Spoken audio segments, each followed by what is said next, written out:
जनता Bharat TV live. मेरा नाम doctor Rakesh Rai Sapra है। मैं मेरिंगो एशिया हॉस्पिटल में हार्ट के विभाग का डायरेक्टर और हेड हूँ। मेरे साथ डॉक्टर अपूर्व पटेल हैं जो कि हार्ट के वेल्व के इलाज के स्पेशलिस्ट हैं, अमेरिका से आए हैं। और डॉक्टर गजेंद्र गोयल हैं जो कि हमारे साथ ही हमारे हार्ट के डिपार्टमेंट में ही डायरेक्टर का काम करते हैं। तो आज की इस प्रेस कॉन्फ्रेंस का जो मेन मुद्दा, जैसे मैंने आपको बताया था, एक दिल के वेल्व की बीमारी के बारे में जागरूकता पैदा करने के लिए है। उसके लिए हम लोग अपने हॉस्पिटल में एक स्पेशल वेल्व क्लिनिक इनॉग्रेट कर रहे हैं। आपको जैसे मैंने बताया, दिल की कई बीमारियां होती हैं, उसमें एक बड़ी बीमारी दिल के वेल्व की बीमारी होती है। बाकी बीमारियों के हिसाब से इस बीमारी में अलग ये है कि आज तक इस बीमारी का सबसे कॉमन इलाज ऑपरेशन से होता था। लेकिन कई बार ऐसा देखा गया है, कई पेशेंट्स ऐसे होते थे जिसमें ये ऑपरेशन वाला इलाज पॉसिबल नहीं था। उसके कई कारण होते हैं, जैसे मरीज की बड़ी उम्र, मरीज का शरीर बहुत कमज़ोर होना, या मरीज के शरीर में और कई बीमारी होना, उसका दिल कमज़ोर है, उसके फेफड़े कमज़ोर हैं, जिगर कमज़ोर है, या गुर्दे की बीमारी है, जिसके कारण उनका आम ऑपरेशन का रिस्क बहुत ज़्यादा होता है। ऐसी सिचुएशन में उन पेशेंट्स के लिए कोई कोई दूसरा विकल्प नहीं था। उनका इलाज अधूरा रह जाता था, उनको दवाइयों के ऊपर ही छोड़ना पड़ता था। अब ऐसे पेशेंट्स के लिए हमारे पास बहुत अच्छा इलाज है। साइंटिफिक इम्प्रूवमेंट के कारण, टेक्निक के इम्प्रूवमेंट के कारण अब यही वेल्व का इलाज बिना ऑपरेशन के तार के जरिए किया जा सकता है। उसमें ना पेशेंट को छाती खोलनी पड़ती है, ना उनको बेहोश करना पड़ता है। तार के जरिए आप डिजीज्ड वेल्व के पास जाके स्टेंट का डिप्लॉयमेंट करते हैं, जिसके अंदर एक नया वेल्व लगा होता है। तो पुराना वेल्व खुल जाता है और नया वेल्व उसमें काम करने लगता है। इसमें पेशेंट की रिकवरी बहुत फास्ट होती है। जनरली पेशेंट 2 या 3 दिन में घर पहुंच जाता है और हफ्ते के अंदर वो अपने नॉर्मल एक्टिविटी पे चला जाता है, as compare to open heart surgery, जिसमें कि उसको ऑपरेशन के बाद 2 से 3 हफ्ते लगते थे normal heart activity, normal function recover करने में। तो उस पॉइंट ऑफ व्यू से पेशेंट के लिए एक बहुत अच्छा विकल्प पैदा हुआ है, खास करके लिए उनके लिए जिनमें आम ऑपरेशन पॉसिबल नहीं है। अब इस टेक्निक के सक्सेस के कारण इसका इंडिकेशन प्रोग्रेसिवली बढ़ रहा है। अब रिलेटिवली कम रिस्क के सिचुएशन में भी ये बिना ऑपरेशन वाले तरीके को लोग प्रेफर कर रहे हैं। तो एक बहुत अच्छा विकल्प पैदा हुआ है पेशेंट की दिल की वेल्व की बीमारियों के लिए। और इसी के लिए जागरूकता पैदा करने के लिए हमने ये स्पेशल वेल्व क्लिनिक चालू किया है अपने हॉस्पिटल में। हमारे हॉस्पिटल में हर बुधवार को शाम को 3 से 5 बजे ये वेल्व क्लिनिक होगा। अगले महीने मार्च के महीने में हम ये वेल्व क्लिनिक फ्री का ऑफ कॉस्ट रन कर रहे हैं, जिसमें कोई भी पेशेंट आके अपने वेल्व की बीमारी के लिए कौन सा इलाज उनके लिए बेस्ट है हमारे साथ आके डिस्कस कर सकता है, जिससे कि उनके वेल्व के इलाज के लिए उनको सही गाइडेंस मिल सके। सर अक्सर देखा जाता है जैसे पहले वेल्व के जो क्लिनिक थे बाहर होते थे, अब फरीदाबाद शहर में ही है, तो ऐसे ये अपने आप में पहला है या पहले भी इस तरह नहीं, की सुविधाएं फरीदाबाद रही में ये हम स्पेशल पहला क्लिनिक चालू कर रहे हैं।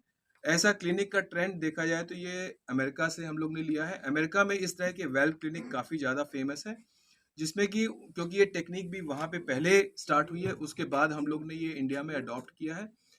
तो हम लोग ने इसीलिए हमारे डॉक्टर अपूर्व पटेल जो हमारे मित्र हैं, अमेरिका में यही वेल्व की क्लिनिक का रन करते हैं और वहाँ पे ये इलाज कई साल से कर रहे हैं।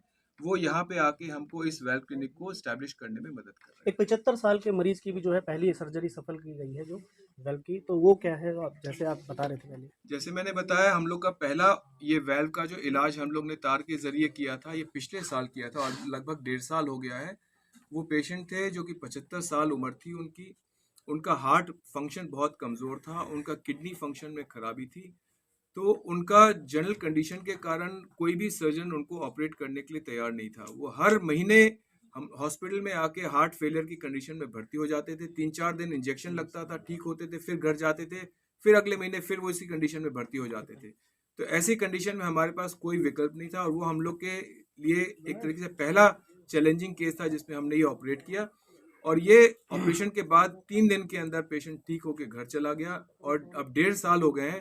अब वो हमारे हॉस्पिटल में रेगुलर फॉलोअप के लिए खुद चल के अकेले आते हैं। तो ये एक तरीके से बहुत बड़ी सक्सेस है जो कि ऐसे पेशेंट्स के लिए अदरवाइज पॉसिबल नहीं होती थी।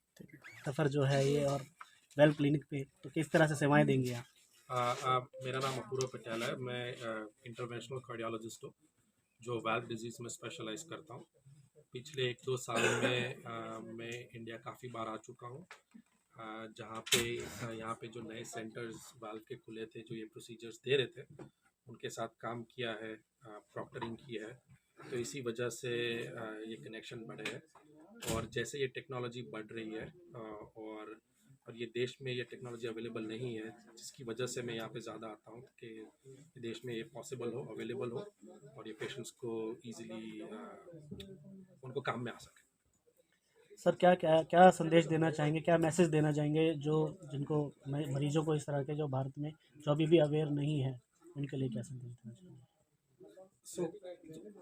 सबसे बड़ा मैसेज मैं उनको देना चाहता हूँ कि अगर कुछ भी तकलीफ हो तो अंदर मत रखें, और आके बात करें। ये वाल्व क्लिनिक एक बेहतर ज़रिया है। ऐसा नहीं है कि वाल्व क्लिनिक में आओगे तो आपको सबसे एक्सपेंसिव ट्रीटमेंट ही देने ऑप्शन दे रहे हो। यहाँ पे आप एक वन शॉप स्टॉप में आप सभी डॉक्टर से बात कर सकते हो कि बेहतर चीज़ क्या है, सिर्फ दवाइयाँ बेहतर है या सर्जिकल वाल्व बेहतर है या फिर परक्यूटेनियस वाल्व बेहतर है। सो ऐसे अगर आप कोई डेडिकेटेड सेंटर ऑफ एक्सीलेंस में जाएंगे या फिर वाल्व क्लिनिक में जाएंगे तो आपको सबसे बेहतरीन एडवाइस मिलेगी। Thank you. जो शब्द हैं मेरा नाम डॉक्टर गजेंद्र गोयल है। मैं डायरेक्टर कार्डियोलॉजी हूँ मेरिंगो एशिया हॉस्पिटल में। अब बहुत बड़ा जो है आज कदम लेने जा रहे हैं मेरिंगो एशिया हॉस्पिटल, और जो ये लॉन्चिंग हुई है, कितना फ़ायदा होगा इससे? देखो, फरीदाबाद एक बहुत बड़ा शहर है। फरीदाबाद के साथ साथ हम सराउंडिंग एरियाज पलवल है, मथुरा तक हम पेशेंट्स कैटर करते हैं। तो बहुत एक पॉपुलेशन है, ऑलमोस्ट आप मान के चलो कि जैसे जैसे एज एडवांस होती है तो वॉल की डिजीज़ का इंसिडेंस काफ़ी बढ़ता जा रहा है। तो ऑलमोस्ट 4-5% जो लोगों को है वॉल की डिजीज़ होती जा रही है। तो उन